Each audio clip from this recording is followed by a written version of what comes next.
Hola les amis, bienvenue dans un nouveau concept de vidéo que je n'ai encore jamais fait sur ma chaîne. Comme vous pouvez le voir, c'est une vidéo assez longue, donc je vous conseille de prendre à boire, à manger. Et aussi c'est un concept de vidéo où vous pouvez nous écouter parler, donc ça peut vraiment être tourné sous forme de podcast. Donc n'hésitez pas à même écouter cette vidéo en son audio, écouter un peu notre discussion. De toute façon, dans tous les cas, vous l'avez vu dans le titre, on se retrouve pour parler de Glenn et de son métier. Je n'en dis pas plus et je vous laisse avec la vidéo que j'ai pris énormément de plaisir à tourner. C'est parti!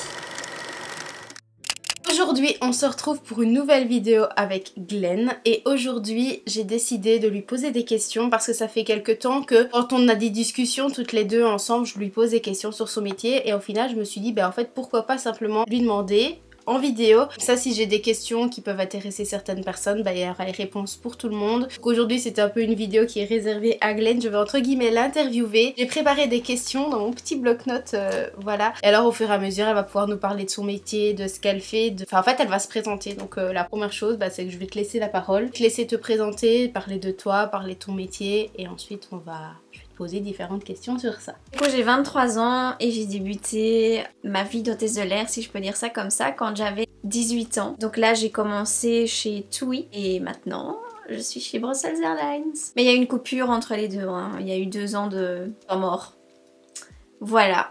Je vous mets sa chaîne dans la description parce qu'elle a repris sa chaîne YouTube dans laquelle elle fait des vidéos sur son métier. Donc si vous voulez avoir des compléments, suivre ses petites aventures, ça se passe dans la barre d'infos. Ça, vous avez toutes ces informations. Donc comme elle vous l'a dit, Glenn est hôtesse de l'air. Elle a eu 2 carrières. Hein. Elle a fait chez 2 compagnies. Elle était chez TUI, elle est chez Brussels. Et maintenant, entre guillemets, les questions que je vais lui poser, c'est un peu sur sa vie actuelle. Et vu que ça reste le même métier mais pas la même compagnie, ça rebroussera un peu tout. J'ai envie de commencer par la base des bases de qu'est-ce que le métier d'hôtesse de l'air et comment tu as eu envie de faire ce métier-là, avec un peu les prérequis pour pouvoir faire ce métier-là. Si tu as envie de postuler quelque part, qu'est-ce qu'il te faut que tu peux savoir, genre je veux faire ce métier-là, mais je sais que pour faire ce métier-là, je dois savoir peut-être ça, ça, ça. Par exemple les langues ou toutes des choses comme ça. Et un peu comment tu as eu envie de faire ce métier-là. Alors, je vais répondre à la première question, c'est qu'est-ce qu'une hôtesse de l'air? C'est un agent de bord, en fait, qui est là pour la sécurité de l'avion et des passagers. Souvent, les gens pensent qu'on est là juste pour servir du café, tout ça, ce qui est le cas. Mais en fait, c'est seulement ce que les passagers... Les passagers... Ce que les passagers... Pax. On dit Pax nous en vrai.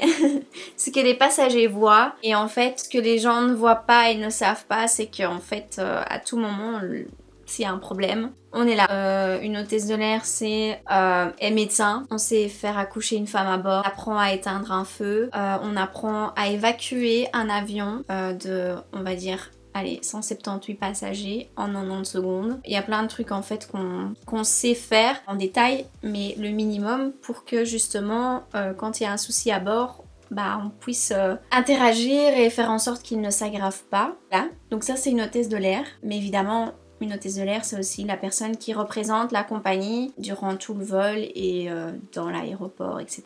C'était quoi l'autre question? C'était un peu si quelqu'un a envie de devenir hôtesse de l'air, de pratiquer ce métier-là avant même de postuler quelque part, est-ce que cette personne doit avoir peut-être des prérequis, je te disais précédemment les langues. Ouais. Est-ce que tu sais que pour faire hôtesse de l'air, il faut par exemple, parce qu'on en a discuté, il faut parler X langues, puisque les passagers ne parlent pas tous la même langue. Est-ce qu'il y a d'autres prérequis qu'il faut avant de se dire ok je vais postuler là avant de par exemple être recalé plus tard ou peu importe, et que tu sais que si tu veux t'engager là-dedans, tu dois savoir ça. Ça dépend dans quel pays vous postulez. Par exemple, en Belgique, que ce soit chez Brussels Airlines ou chez TUI, c'est un peu les 2 compagnies qui sont les plus...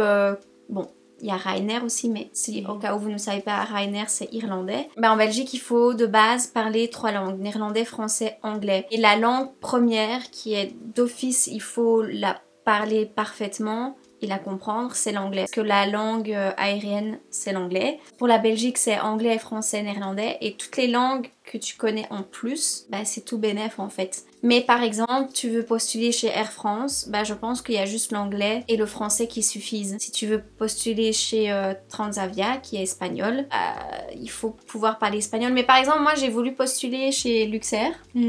Et généralement, il faudrait pouvoir parler allemand ou luxembourgeois, mais c'est pas toujours le cas. Parfois, ils te recrutent parce que t'as de l'expérience, parce que de nos jours, l'anglais suffit, et voilà. Et puis aussi parce qu'il y a une grosse pénurie d'hôtesses, donc voilà. Ça se voit même dans la vie quotidienne en soi, quand tu vas quelque part que tu connais pas la langue, t'as recours à quelle langue? Anglais. À l'anglais, donc en soi, oui, c'est Ouais. un peu logique. Et du coup, les questions que j'ai un peu qui suivent, donc aussi on a un peu les prérequis.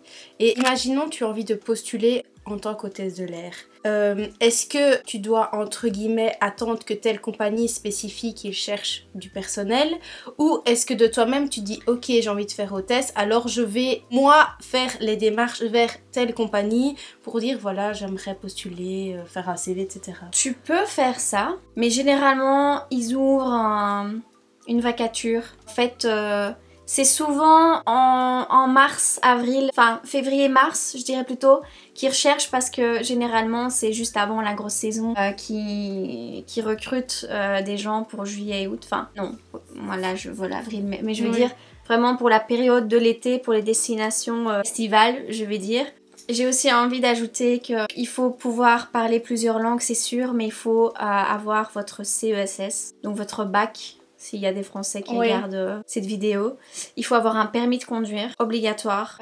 De préférence avoir une propre voiture aussi. Ils ne vont jamais recruter quelqu'un ou engager quelqu'un qui n'a pas son permis. Parce que, ben voilà, on a des gardes, on a ci, on a ça. Et si tu ne peux pas te déplacer de tes propres moyens et que tu es toujours dépendante de soit de quelqu'un ou des horaires de train ou peu importe, voilà, ça les refroidit. Il faut avoir un casier judiciaire vierge. Enfin tu dois pouvoir montrer, ça s'appelle comment? Ouais, le casier judiciaire vierge, quoi, qui est à néant quand on fait des compositions, etc. Que t'as un bon comportement, il y a rien etc. du tout. Donc, parce qu'ils ne vont pas recruter quelqu'un qui est fou dans sa tête et qui pourrait faire exploser l'avion à tout moment. Enfin, tu vois ce que je veux dire? Donc voilà, il y a beaucoup de tests psychologiques aussi qui sont assez hard, mais voilà, comme je viens de dire, ils vont pas se foutre une balle dans le pied, quoi, en recrutant quelqu'un qui potentiellement veut du mal. Du coup, ça fait un peu partie de l'avant, enfin bref, avant de s'engager vers une compagnie.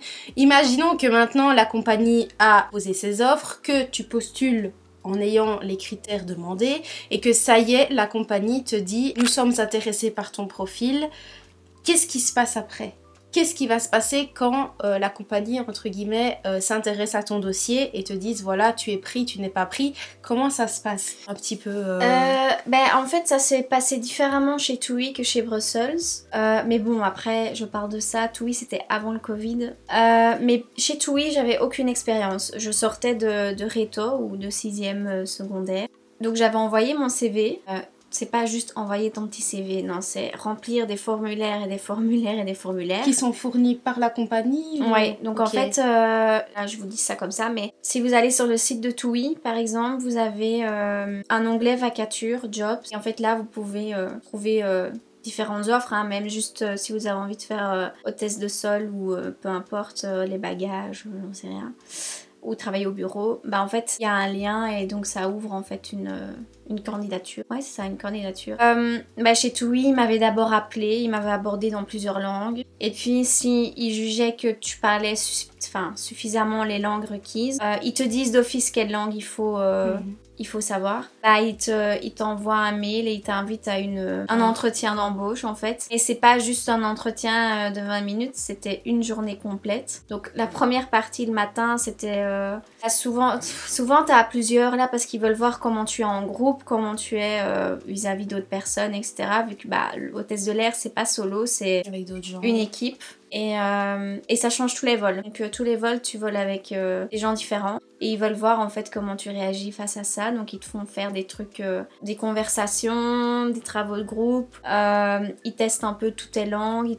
Moi j'avais dû traduire un texte qui était sorti de leur cours là. Mais bon, vu que moi j'avais jamais eu de cours, je ne savais pas de quoi ils parlaient. Donc en fait, t'as des termes aériens comme ça que tu dois traduire sans même savoir en fait que ça veut dire, juste pour voir si t'es créatif, hein, si t'arrives à pouvoir traduire le texte sans le traduire mot pour mot et que tu comprends en fait ce que tu dis en gros. Et alors si t'es prise, l'après-midi c'est une interview donc avec une personne de la compagnie mais qui fait aussi un peu des formations psychologues et en fait il te screen.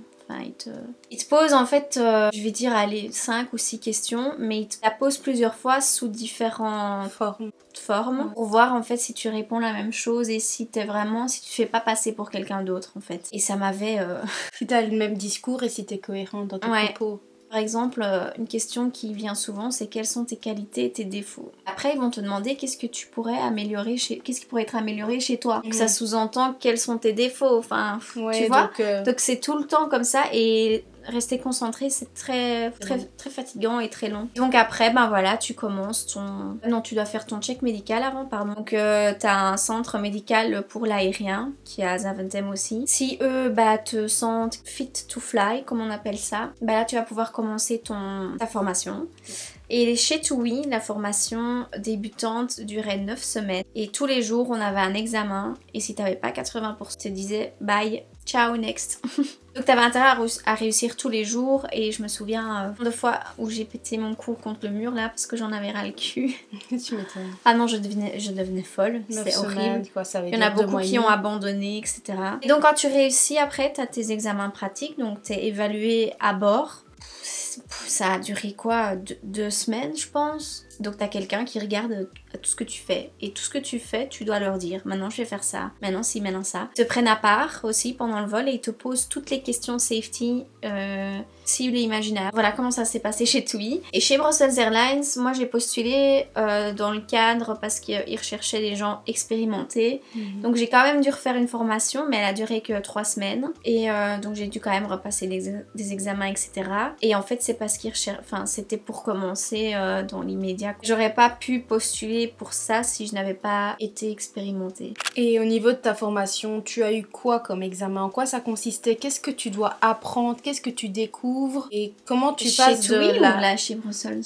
Imaginons ici, parlons de ta formation d'ici à 2-3 semaines, vu que c'est ce qui est plus frais, puisque c'est ce que tu fais maintenant. Vu que tu es repassé à un stade d'une formation plus courte, puisque tu avais du vécu derrière, quelle théorie tu as vu? En pratique, comment tu as redécouvert la compagnie? Parce que nous deux, on en a discuté et tu m'as expliqué un peu petit à petit, mais moi j'ai vu que quelques petits extraits de ce que tu as fait. Mais concrètement, quand tu m'as expliqué que tu avais des examens à étudier, qu'est-ce que tu as dû étudier? Quand tu as fait des visites de l'entrepôt, des avions, etc., c'était dans quel but? Qu'as-tu découvert? En fait, qu'est-ce que tu as vu en 3 semaines et qu'est-ce que tu as du coup obtenu à la fin de ces 3 semaines? Puisque moi je sais ce que tu as eu à la fin, quand tu as eu ta cérémonie. Mais comment tu es arrivé jusque-là et qu'est-ce que ça signifie et qu'est-ce que tu as à la fin? Enfin ici, pour Brussels Airlines, j'ai dû refaire une formation parce que les avions, chaque compagnie est différente, ils ont chacun leur... En fait, tu as la EASA, pas la NASA, hein, c'est... EASA, c'est en fait, comment est-ce que je pourrais dire, c'est les personnes, c'est un groupe de personnes qui inventent les lois dans l'aérien. Ce qu'on peut faire, ce qu'on peut pas faire, etc. Et là, donc toutes les compagnies doivent se tenir à la EASA, mais ils peuvent aussi, donc c'est tout ce qui est sécurité, mais chaque compagnie peut dire ouais mais moi j'ai pas envie, enfin nous les hôtesses elles doivent s'attacher les cheveux en chignon. Par exemple chez TUI c'était chignon. Chez Brussels Airlines on peut avoir une queue, mais elle peut pas dépasser de autant de centimètres de tes épaules, nanani nanana. Et en fait ce que j'ai appris chez Brussels c'est déjà comment est-ce que eux voulaient que nous on se comporte, comment ils voulaient que nous on représente leur compagnie. Et puis voilà, c'est des différents avions, donc chez TUI c'est des Boeing, chez Brussels Airlines c'est des Airbus, donc j'ai dû réapprendre toute la théorie autour de Airbus. Chaque compagnie a aussi, en fait, pour la sécurité, en cas d'urgence, on a des phrases de code. Parce que dans l'aviation est très carrée, très stricte, parce que quand il se passe quelque chose, évidemment, il y a des assurances qui jouent, et en fait, on doit respecter les phrases de code. Par exemple, vous vous en êtes peut-être jamais rendu compte, ou peut-être que si, mais quand vous êtes en tant que passager dans l'avion, parfois vous entendez des gens parler dans les micros comme ça, des trucs qui n'ont aucun sens pour vous. Et par exemple, quand nous on ferme nos portes, on doit les armer, pas avec des armes, mais c'est armer l'espèce de le toboggan là qui sort. Ah oui, ok. En fait, quand nous on ferme notre porte et qu'on l'arme, quand on l'ouvre, t'as le toboggan qui sort. Donc t'as armé et désarmé une porte. Par exemple, bah, pour assurer que ceux à l'arrière l'ont fait aussi, parce que quand tu es devant, tu ne vois pas. Eh bien, on prend l'espèce de micro comme ça et on dit doors armed and cross-checked. Donc en fait, tout ce qu'on dit par le téléphone, c'est enregistré. Donc comme ça, si jamais une fois, par exemple, quand un avion crash, désolée de parler de ça, mais voilà, il y en a un qui a crashé il y a un mois de ça, un avion d'une compagnie de la Chine. Et ben ils vont, ça dure des semaines et des semaines, mais quand il y a un crash ou un problème, ils vont analyser tout ce qui s'est passé à bord. Pour voir si vous de A à Z, tout suivi. pour voir si nous on a tout suivi, si, pour voir où ça a pu merder, si nous on a respecté toutes les procédures, pour voir s'il faut reprocher quelque chose à l'équipage ou pas. Donc c'est pour ça on a tous des petits noms de code et en fait chaque compagnie choisit un peu comment la base reste la même. L'EASA a créé la base mais la compagnie exige si on le dit. TUI c'était par exemple les portes à l'avant c'est les portes chez TUI c'est les portes 1, les overwings c'est 2 et 3 et les portes à l'arrière c'est les portes 4. Donc nous on devait dire doors 4, slides armed and cross-checked. On devait dire ça via l'interphone, donc pas les passagers n'entendaient pas. Mais chez Brussels, on doit juste dire doors armed and cross-checked et par le pied pour que tout le monde l'entende. Pourquoi? J'en sais rien. C'est la compagnie qui a choisi que c'était comme ça. Donc en fait, j'ai dû réapprendre toutes les normes de la compagnie, toute la sécurité de l'avion, etc. Et en fait, on allait faire des visites dans l'entrepôt, parce qu'on apprenait de la théorie. C'est toujours mieux quand on le voit en pratique parce que du coup, vu qu'on travaille dans ces avions-là, on voit déjà, ah oui. Oui, à tel endroit, tel matériel, etc. Parce que aussi, par exemple, les fenêtres du cockpit, on a toute une théorie de comment l'ouvrir. C'est une théorie de 10 lignes, mais en fait, en pratique, tu prends la poignée et tu tires et elle est ouverte, tu vois. Mais il y a plusieurs petits bazars et il faut connaître le nom de chaque petit détail dans l'avion. Quand tu l'as en pratique, c'est plus facile, voilà, en fait. Voilà, et ce que j'ai obtenu, c'est mon wing. Oui, qu'est-ce que c'est ça? C'est pour dire que voilà, ouais, qu'est-ce que ça veut dire en fait? Ça ressemble à quoi déjà? C'est une sorte de petite broche métallique avec en forme d'aile. C'est ça. Et il y a le logo. Vous devez toujours l'avoir. Ouais. Et tu en as deux différentes, c'est une par compagnie ou c'est une internationale pour toutes les compagnies? C'est par compagnie. Okay. Mais toutes les Brussels, c'est un aile, je veux dire. Ouais. Un à l'avion et c'est un aile. Donc chez TUI, il y avait les deux. C'était vraiment une sorte d'avion parce que chez TUI, il disait qu'un avion ne peut pas voler avec un seul aile. Mais chez Brussels, c'est juste une. Et c'est obligé de toujours l'avoir sur ton uniforme. Ouais. Okay. Pourquoi, je ne sais pas, mais je pense que c'est juste une question de formalité. Oui, puis même pour c'est comme les pilotes qui sont obligés de mettre leur veste parce qu'ils ont les lignes là sur leur costume là. Ouais. Enfin, voilà. Maintenant, on va parler un peu plus de ton métier concrètement par rapport à déjà une question que ça m'a toujours interpellée et le fait d'avoir fait une vidéo avec toi, ça m'a encore plus interpellée, c'est la tenue vestimentaire, la coiffure, le maquillage, la préparation. Par quelles étapes tu passes? Que demande la compagnie? Parce que moi ça m'a toujours interpellée et pour les peu de fois que j'ai pris l'avion, quand on voit les hôtesses de l'air passer dans l'aéroport, c'est, comme elle l'a dit, c'est carré, tout est beau, tout est très soigné. Du coup, par quelle étape tu passes? Combien de temps ça te prend? Est-ce que tu as vu une différence entre TUI et Brussels par rapport aux exigences? Parce que tu nous as parlé des cheveux précédemment, mais comment tu te prépares? Combien de temps ça te prend, etc. Alors, on a un cours pour ça pendant la formation qui s'appelle Commercial, donc c'est le côté commercial. On a un uniforme. On a tous le même. On a par exemple, on a quand même une jupe ou un pantalon et ça tu choisis quand tu le mets. On est obligé de se maquiller. Tu peux ne pas aller sans fond de teint, ça je dis pas. Mais hors de question que tu n'aies pas les yeux faits. Normalement on est censé porter un rouge à lèvres mais avec le masque ça se voit pas. Donc il y en a beaucoup qui n'en portent. Je vois même pas l'utilité de porter du rouge à lèvres quand tu... à le masque. Mais oui, et en fait ils font ça, il y a plein de petites règles parce qu'ils veulent pas que ça parte en freestyle et que là c'est comme les ongles, couleur naturelle. Si quelqu'un vient avec un jaune fluo, c'est pas possible. Cheveux, voilà, chez TUI c'était chignon. Chez Brussels Airlines, tu peux avoir une queue haute ou une tresse. Tu peux faire une tresse. Voilà.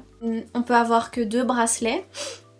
On est obligé d'avoir une montre. On peut pas avoir 15 trous dans les oreilles. C'est une boucle d'oreille à chaque oreille. Tatouage, camouflé. Perso, je ne le fais pas. J'ai un tatouage là et j'ai un tatouage là.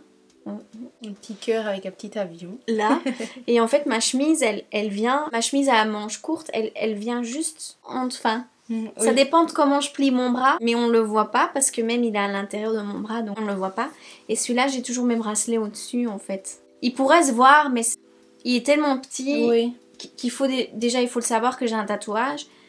Et de deux, ça se remarque à peine. En fait, au début, je collais un truc dessus, je l'ai fait 2 fois et puis j'ai commencé à oublier. En fait, on m'a jamais rien dit parce que ça ne se remarque tellement pas que je me dis, voilà. Mais oui, j'ai des collègues qui ont tout le bras tatoué, qui portent des chemises à manches longues toute l'année. Je connais des collègues qui sont tatoués aux jambes, donc on doit mettre des collants. Elles sont obligées de mettre le pantalon toute l'année, enfin tu vois, c'est un peu... voilà. Parce que ça aussi, je l'ai vu avec la vidéo, mais qu'est-ce que la compagnie te fournit? Par exemple, combien d'exemplaires de ta tenue la compagnie te fournit? Est-ce que par rapport au voyage long ou au voyage court, quand tu arrives, tu pars ou quand tu restes plusieurs jours, je sais que tu m'avais prêté ta petite valise, du coup c'est la compagnie qui te la fournit, mais qu'est-ce que tu as en plus? Est-ce qu'ils exigent du matériel spécifique dedans? Qu'est-ce que tu peux transporter? Enfin, un peu comment tu fais si tu as des vols régulièrement? Comment tu fais par rapport au nombre d'exemplaires de tenues qu'on te donne? Ainsi de suite. Alors, on a normalement 7 chemises. Et tu peux toi-même choisir combien à manches longues et combien à manches courtes. On a 3 bas.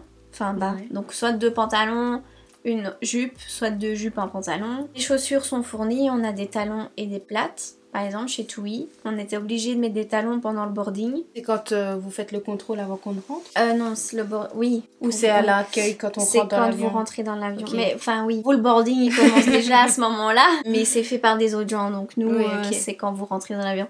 Et chez Brussels Airlines, tu peux avoir tes chaussures plates tout le temps, et ça, c'est un bonheur.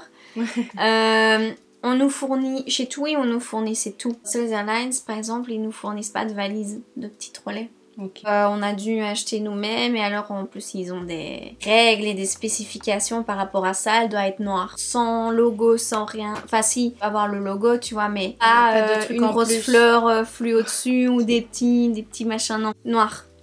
On a des manteaux, j'ai un manteau de pluie et un manteau d'hiver. On a des petits foulards, on en a 2. Ceinture, ouais. Et c'est tout. C'est bête, mais je pose des questions en même temps. C'est des chaussures basses. Et ils exigent quoi comme chaussettes? Parce que je sais que tu m'as déjà dit que tu devais mettre des bas de contention par rapport au fait que tu voyages. Donc tu n'en mets pas du tout, même pas des sockets? Non. Enfin, tu pourrais. Ouais. Par exemple, avant-hier, j'ai fait un vol et en fait j'ai mes bas qui sont troués aux orteils. Et vu que mes horaires ont été tellement décalés cette semaine-ci que j'ai pas eu le temps d'aller en rechercher. Et ça me faisait trop mal d'avoir en fait, c'est un trou là. Et donc en fait, t'as ton orteil qui arrive à passer difficilement, mais à un moment il passe. Et en fait, ça me coupait mon sang dans mes orteils en fait, ça me faisait trop mal. Donc, parce que le trou était plus petit que... Voilà mon orteil. Voilà. Et du coup, j'ai décidé de pas mettre mes bas mon dernier vol, ce qui était très bizarre d'ailleurs. Et en fait, j'avais mis des chaussettes grises. J'avais des chaussures rouges. Et en fait, quand j'étais assise, ça se voyait. Et je me suis dit, j'espère que la chef de cabine ne va pas me faire une remarque parce que je suis en tort. Enfin, voilà, je ne suis pas, je ne suis pas du tout comme je devrais être. Mais c'est impossible de remettre mes bas.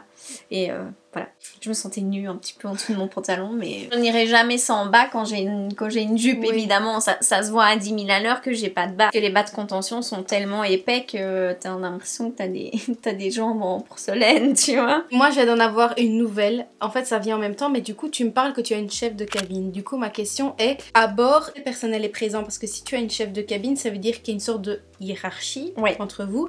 Comment ça fonctionne? Est-ce que tu peux... C'est de grade? En quoi ça consiste? Qui est à bord quand nous on monte dedans, quoi. Donc la chef de cabine, ça parle de soi, c'est la chef de la cabine.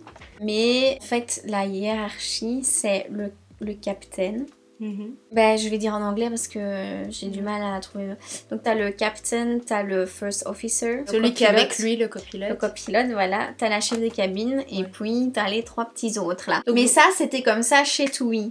Enfin non, c'est partout comme ça, mais chez TUI, tu ressentais fort que le capitaine, c'était le gros chef. Et désolé, mais et toi, t'es là, tu fais ton petit taf. Et toi, t'es la petite hôtesse de rien du tout. Tandis que chez Souls, franchement, tu ressens qu'on est unique. Que tout le monde est à la même... Enfin, tout le monde a les mêmes responsabilités au final, parce que s'il se passe un truc, pas dire « non, hein, c'est toi la chef de cabine, donc tu te démerdes. Hein. » Non, ça marche pas comme ça, mais effectivement, oui. La chef de cabine, tout ce qu'elle a en plus qu'une hôtesse, c'est qu'elle doit remplir les papiers à bord.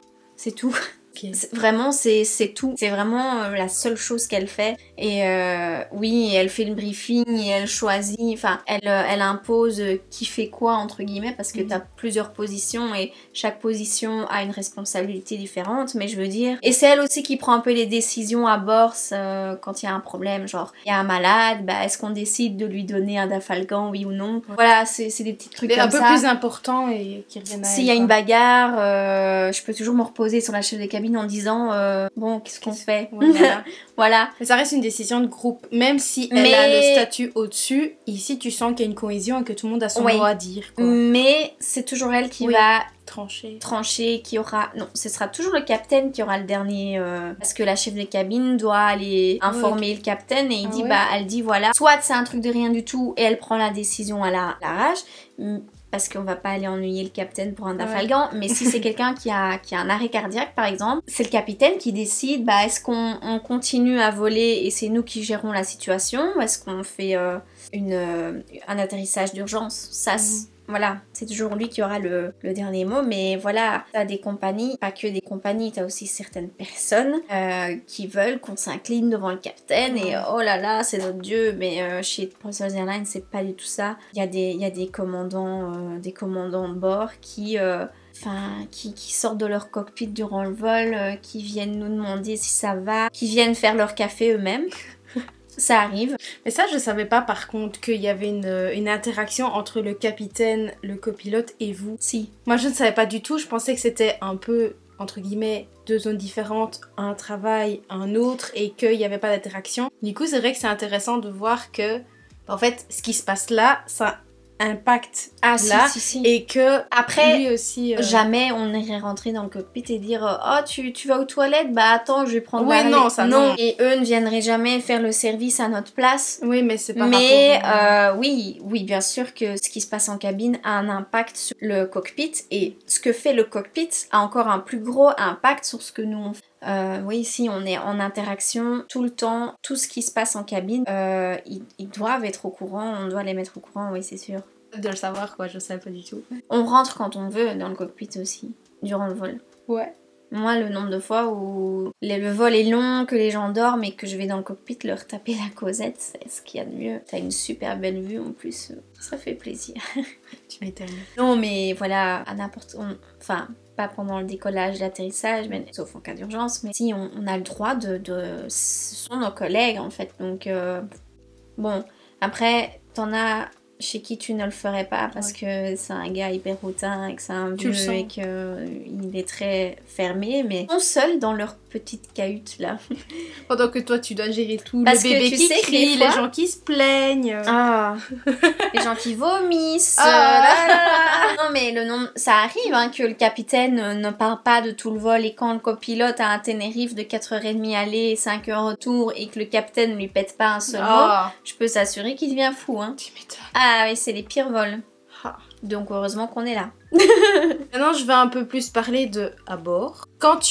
Imaginons tu as un vol. Qu'est-ce qui se passe entre le moment où tu pars de chez toi et le moment où tu décolles? Quelles sont les étapes que tu dois suivre? Donc, imaginons tu arrives à l'aéroport. Combien de temps tu arrives à l'avance? Quelles étapes tu passes? Est-ce que tu attends comme les gens? Est-ce que tu as des lieux spécifiques pour les hôtesses? Combien de temps tu rentres dans l'avion avant que celui-ci ne décolle? Est-ce qu'il y a des procédures à suivre? Comme je sais qu'on en avait discuté, que par exemple aussi tu dois passer les douanes, mais à un endroit bien spécifique. Ça, c'est un truc que je savais pas du tout.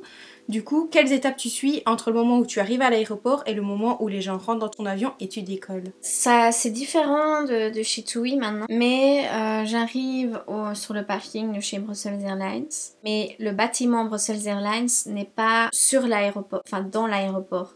Enfin, si, il est près de l'aéroport et il n'a aucun accès au tarmac. Ok. Donc, je prends un bus sur mon parking.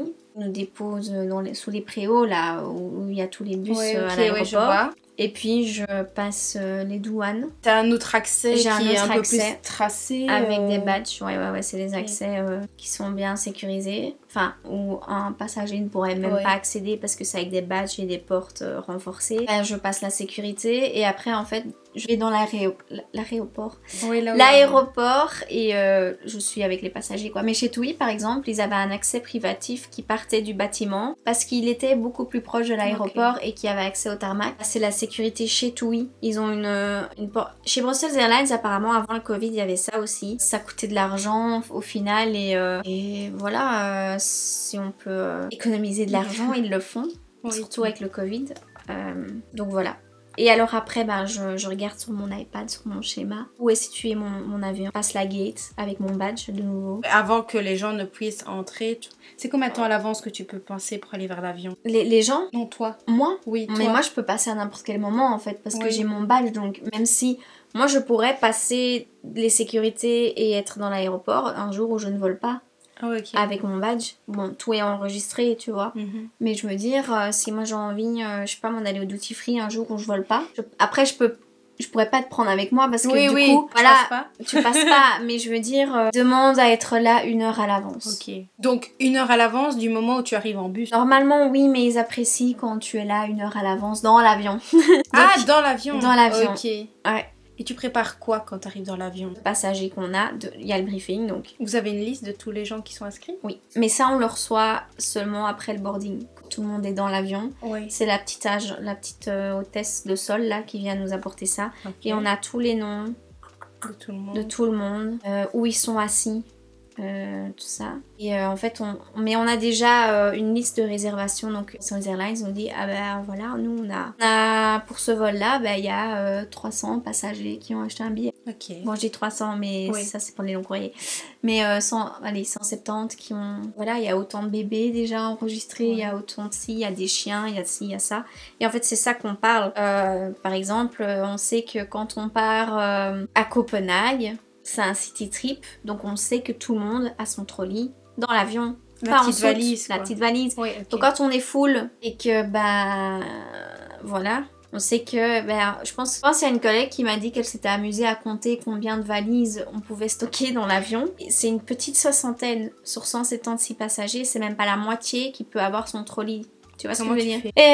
Déjà, t'as toujours des clampins, désolée de le dire, qui mettent leur manteau là, en plein milieu du bazar. Ça prend l'espace de 3 valises pour 2 manteaux. Tu vois, ce genre de choses. Les manteaux, il faut mettez-les au-dessus des valises parce que t'as encore un espace.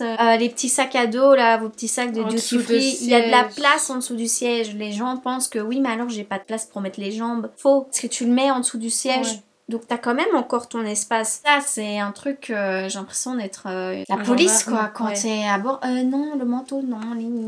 J'ai déjà remarqué. Mais pourquoi pas? C'est comme ça. Et puis en fait le problème c'est que les premiers qui arrivent dans l'avion c'est très bien, ils ont tout l'espace du monde. Mais les derniers qui arrivent, on doit malheureusement leur dire, votre valise va aller en soute. Et c'est chiant parce que ils doivent pour payer. Certains, non. Ils doivent pas payer, mais pour certains, c'est chiant parce que ils prennent pas de valise en soute, justement, parce qu'une fois que tu sors de l'avion, tu peux sortir. Il part direct. Alors que si t'as des valises en soute, tu dois attendre carrousel, là, comme on appelle ça entre nous. Le carrousel des bagages. Et c'est chiant, mais on le dit dans les speeches, de mettre les petites pièces à bagages sous le siège devant vous et que les compartiments à bagages sont exclusivement réservés aux valises. J'ai remarqué et en fait, ça. la plupart du temps, quand il y a des avions qui ont du retard, C'est parce que on a dû tout réorganiser. J'ai déjà vu souvent qu'on prend, qu'on déplace, ou même des gens qui sont assis, je sais pas moi, 26C par exemple, être à 2 carreaux plus loin. Alors que c'est pas vers leur siège, mais que c'est vers d'autres gens. Alors, t'as les valises qui traînent. Ouais, mais ça, tu vois, par exemple, t'as des gens, ils pensent, ah, je suis assise au 26C, donc ma valise doit être au-dessus de ma tête. Ouais. Sauf que t'as 3 personnes qui sont installées au 26. Ouais. Donc, ta valise... Elle voyage un peu.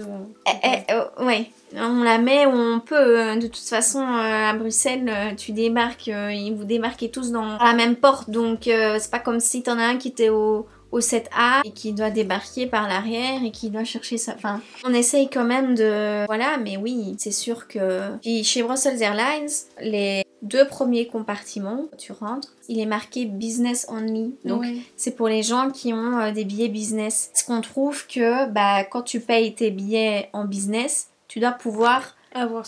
avoir de la place pour tes valises. Imagine, tu payes c'est comme des VIP en vrai. Tu peux pas stocker ta valise.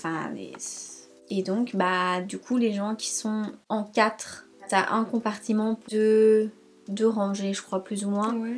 C'est un peu décalé, mais voilà. Mais des gens qui sont installés à la rangée 3 et qui veulent mettre leur valise dans le 2e compartiment, qui ne lisent pas, qui est marqué business only. Moi qui dois rester aux sorties de secours, dès que je vois, j'interromps. Quand je ne le vois pas et que par après les business savent pas mettre leur valise et que je dois demander à qui appartient cette valise, personne me répond et que du coup, je dois la débarquer. Qu'après on me dit ah mais pourquoi vous débarquez ma valise parce que en fait voilà tu vois les gens j'ai l'impression ils vivent au ralenti quand ils partent en vacances, ils ont du mal à ce que les infos atteignent.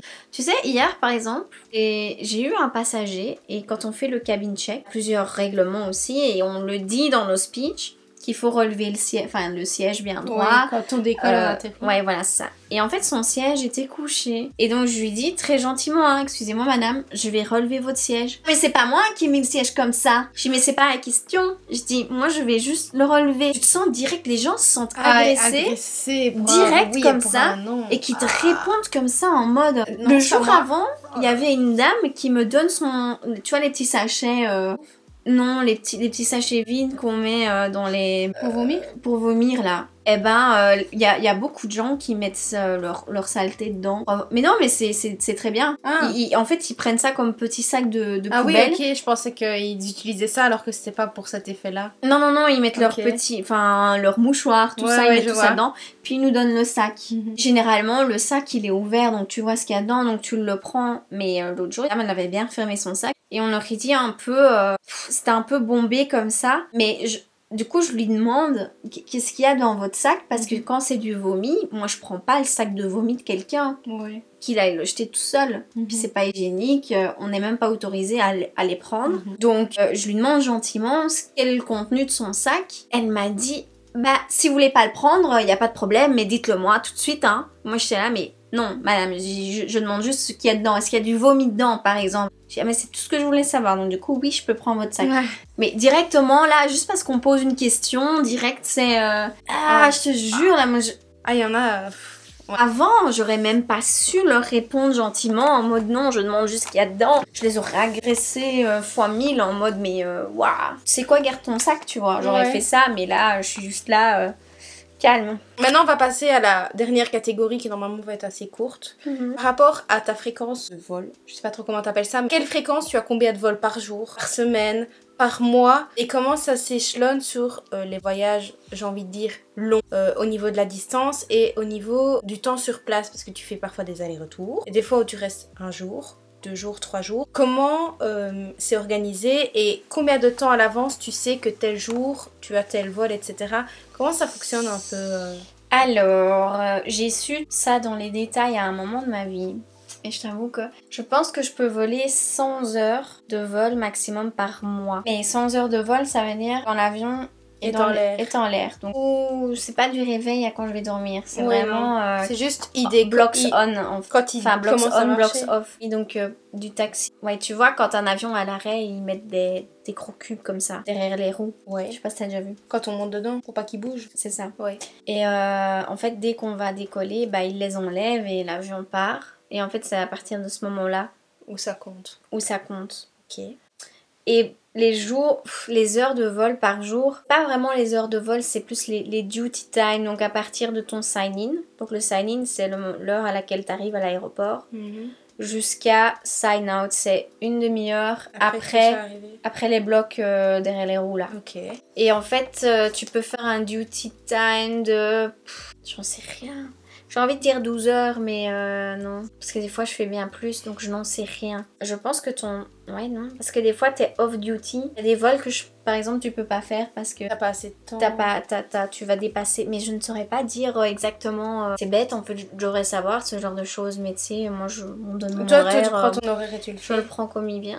Et par exemple, en parlant de ton horaire... Quand tu regardes, du coup, toi, t'as sur ton iPad. Comment c'est organisé? Est-ce que t'as une plage horaire de telle heure à telle heure, t'as tel vol? Ou t'as juste le vol est de telle heure à telle heure? Non. Tu dois t'organiser en fonction. Ouais. Comment tu vois tes destinations? Je vois l'heure de décollage de l'avion et l'heure d'atterrissage. Et donc, tu dois calculer toi-même? Et moi, je dois calculer moi-même. Et en plus, c'est marqué en Zoulou, comme j'appelle ça. Donc, c'est l'heure Greenwich. Ici, on est GMT plus 2. Pour le moment. Ah oui, l'heure du globe terrestre. Ouais, tu vois. Okay. Donc genre en plus me dire, ah oui, on est en été donc c'est plus 2. En hiver c'est plus 1. Enfin tu vois, je dois faire moins 1 parce que mon sign-in c'est 1 heure à l'avance. Donc je dois partir 2 heures avant mon sign-in. Une demi-heure pour attendre le bus. Je dois faire mes calculs comme ça. Et ça devient un automatisme. Ouais. Mais je sais par exemple, si je vole 6 jours d'affilée, j'ai 3 jours de congé. Quand je vole 5, j'en ai 2. Voilà. Tu veux faire hôtesse de l'air? Moi, franchement, j'adorerais. Bon, au niveau du personnel, etc., bon, ça c'est un peu autre chose, les gens à bord, mais pour le métier, etc., je trouve que c'est quand même un métier assez riche. Et je trouve que c'est un peu un métier atypique, dans le sens où pour moi, c'est logique d'avoir des hôtesses de l'air dans un avion. Mais jamais, dans la vie courante, les gens te disent « Ah, moi je suis avocate, nana. » Mais les gens te disent « Ah oui, moi en fait je suis hôtesse de l'air. » Genre, tu penses à faire ce métier-là et en fait, c'est tout un monde. Je trouve, enfin, il y a tellement de métiers qui sont méconnus ou qui sont sous-estimés, mais je trouve que c'est vrai que quand on me demande ce que je fais dans la vie et quand je dis je suis hôtesse de l'air, genre je vois déjà tout de suite les préjugés dans les yeux des gens en mode « Ah ouais, t'es hôtesse de l'air ?» Mais c'est vrai que c'est assez... Ouais, je pourrais dire je suis médecin, ouais, je suis avocate ou je suis juge ou ci ou ça. Donc je suis hôtesse de l'air et c'est assez chouette à dire en fait aux gens. Ouais. C'est vrai que c'est un métier hyper atypique et je pense que t'as quand même beaucoup de personnes dans l'avion qui nous envient, tu vois, qui nous regardent, qui nous admirent en fait. Qui nous admirent dans le sens où l'hôtesse de l'air, c'est classe, c'est toujours, parce qu'on est obligé, mais, c'est toujours bien maquillée, bien coiffée, souriante, machin. Bon, il y a des jours, j'ai des collègues qui sourient pas, hein, il faut pas croire. Je veux dire, je pense que, ouais, quand tu dis... je pense que mon copain, quand il dit, ouais, ma copine, elle est hôtesse de l'air, je pense que il reçoit beaucoup de clichés aussi. Ouais, elle doit sûrement avoir 36 000 mecs, nani. Je pense qu'il est plutôt fier de pouvoir dire ouais, ma copine est hôtesse de l'air parce que quel copain dit ça? Ouais. Il y en a pas beaucoup. Enfin, je veux dire, il y en a beaucoup finalement parce que t'as 1001 compagnies et t'as. Mais je veux dire, moi dans mon entourage, j'ai jamais eu quelqu'un qui m'a dit ouais, moi je suis hôtesse de l'air ou ma copine est hôtesse de l'air ou mon copain est steward ou pilote. Jamais. On est jeunes aussi, mais je veux dire. Je pense que même personne dans ma famille ou dans... Et c'est tellement peu courant. Et c'est pour ça que moi je trouvais ça intéressant. Surtout dans notre bled ici, voilà quoi, si t'habites à Bruxelles, oui peut-être, mais dans notre bled ici, je pense, ouais non. Du coup, je pense qu'avec ce panel de questions et ce panel de réponses, on arrive à la fin de la vidéo.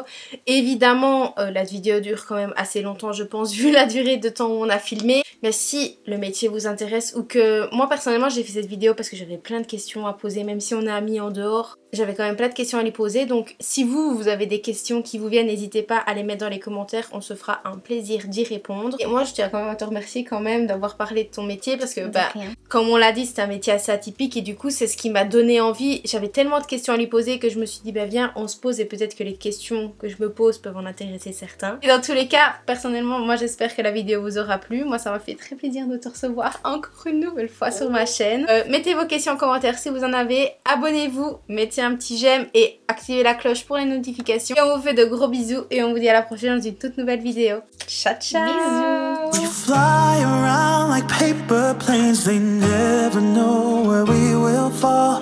Nobody can see it, still they wanna tear us apart. There's something different by the way we are.